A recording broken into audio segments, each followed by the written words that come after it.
History often celebrates the empires of Europe and Asia, but few realize that in the heart of West Africa, there once rose an empire so vast and powerful it rivaled them all. This was the Songhai Empire, a kingdom that grew from humble beginnings on the banks of the Niger River into one of the largest states in African history. At the center of this transformation stood a man history would later call Askia the Great.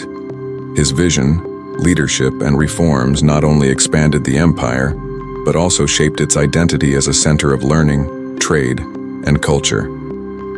To understand the significance of Askia the Great, we must first understand the roots of the Songhai people and the circumstances that allowed their empire to rise. The Songhai people had lived in the region around Gao for centuries, building settlements along the fertile Niger. The river was the lifeblood of West Africa, providing transportation, fertile soil for agriculture, and a vital artery for trade. Caravans crossed the Sahara carrying salt cloth and horses, while goods like gold, ivory, kola nuts, and enslaved captives flowed northward in exchange. This trade network created wealth, but it also brought cultural exchange, with Islam traveling southward and mingling with local traditions. Gao, the Songhai capital, began as a modest town but grew steadily in importance. By the 11th century, it was already recognized as a key commercial hub, though for much of that period it was overshadowed by larger powers such as the Ghana Empire and later the Mali Empire. The Mali Empire, founded by Sundiata Keita in the 13th century, dominated West Africa for over 2 centuries. Under rulers like Mansa Musa, it became legendary for its wealth and influence. Yet empires rarely last forever. By the 14th and 15th centuries, Mali was weakened by internal struggles, succession disputes, and external pressures.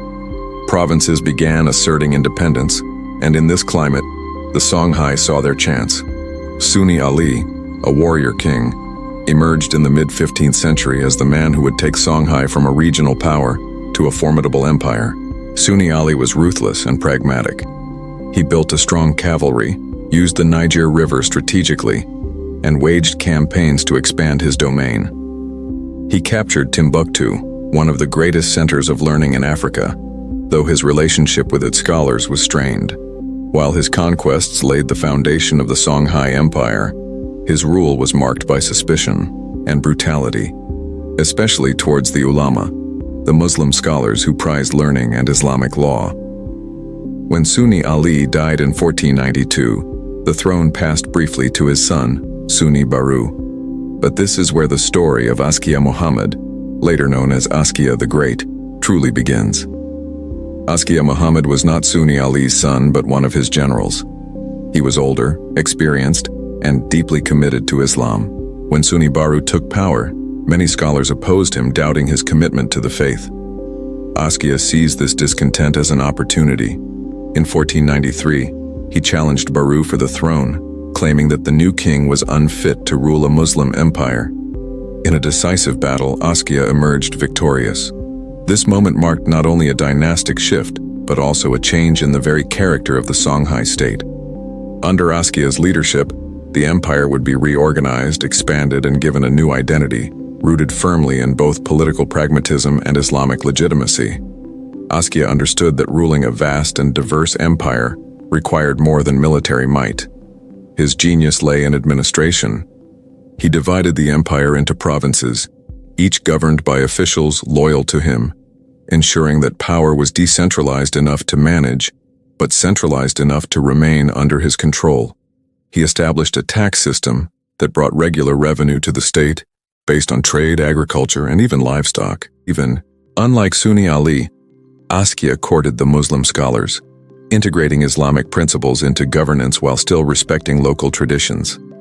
This alliance gave him legitimacy and fostered a climate where knowledge could flourish.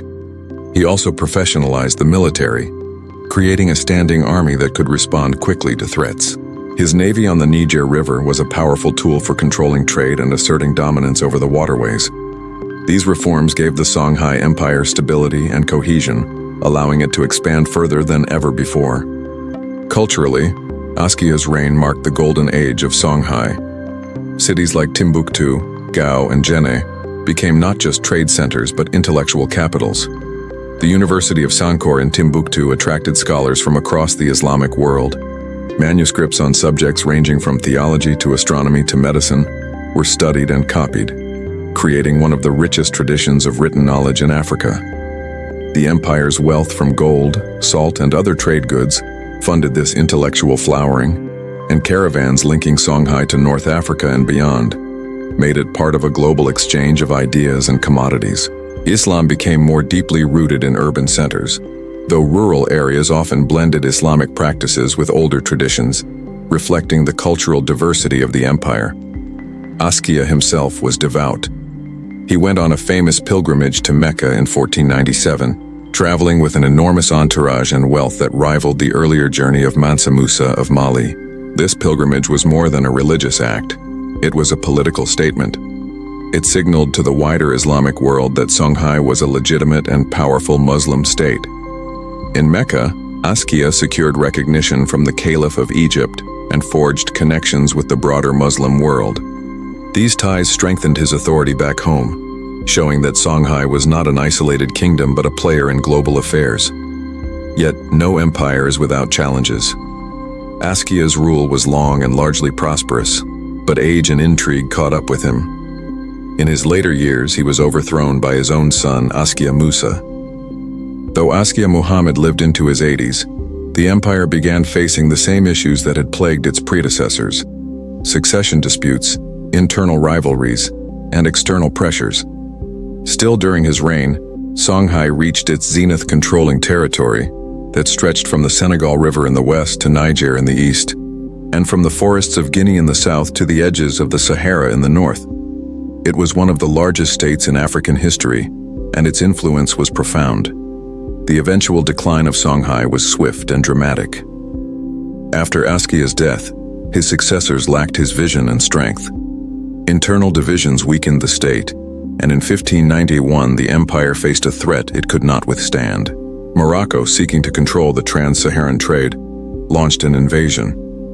Armed with firearms, arquebuses, and cannons, the Moroccan army had a technological advantage over Songhai's cavalry and spears.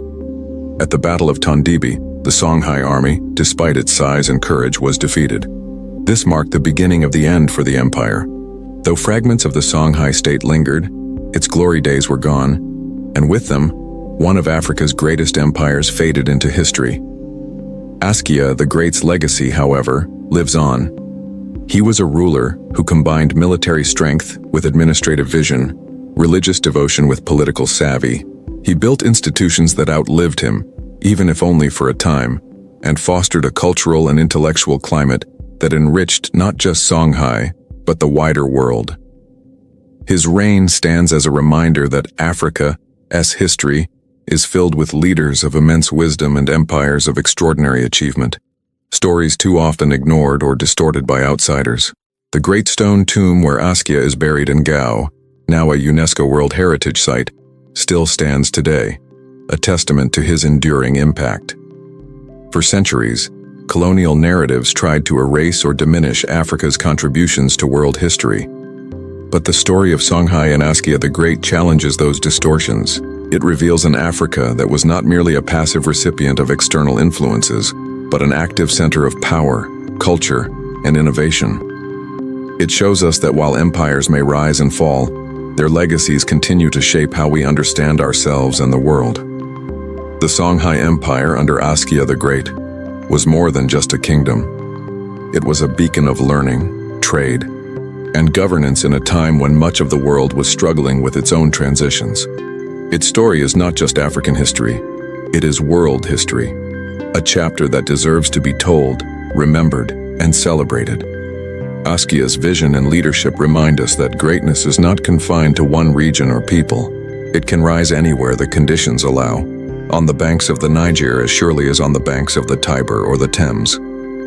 His reign demonstrates that Africa was, and is, a cradle of civilization, and its stories are essential to our shared human heritage.